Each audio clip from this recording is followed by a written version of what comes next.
Thank you, Lish. Thank you, Nate. Thank you, Brian. Thank you, Malika. I'm gonna take it down a notch with some words. Hope you guys are okay with that.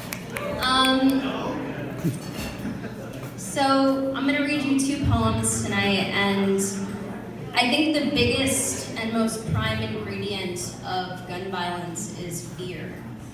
People being afraid of what's different than them. And I love different. Like, people who know me know that I love people who are come from different worlds. And I have my mom to thank for that. Like, we just like thrive in differences. But these two poems are going to explore, just people's struggles with differences and how it affects your relationships and how it affects your everyday interactions. So the first poem I'm reading to you guys tonight is called Long Branch. Woo! Yeah, LB. I grew up in Long Branch. Long Branch, New Jersey, LB, so called by the natives, where neighboring towns look at you funny because assumptions are made. Because it's a rough area, because the schools aren't great. And the projection of glances and dialogue, damn, you grew up in Long Branch? Raised brows when I tell people where I went to high school. Doesn't seem like it though. My best friend was Dominican. My other best friend was Brazilian. My other best friend was Portuguese, a Portuguese from Portugal. I learned early on that Portuguese and Brazilians mostly didn't fuck with each other. That they preferred not to be confused for the other. My first boyfriend was Guatemalan. My second boyfriend was a crossbreed of Indonesian and Puerto Rican. I didn't know anything about this. My third boyfriend was black and eventually gay.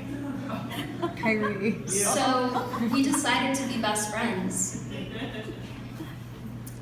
We were naive and we didn't know that we had the richness of the UN. Because differences were expected, differences made sense, and differences were accepted. Learned about the world from the very city's inhabitants, how they got there, what they had to do to stay there. You'll probably get hacked on, but it's whatever, no hard feelings. There were no boxes to place people in, and there were no lines drawn on the sand. So these days, I live in Brooklyn. Bed-Stuy, to be exact. Where people of the same race, quite frankly, hang out in the same place.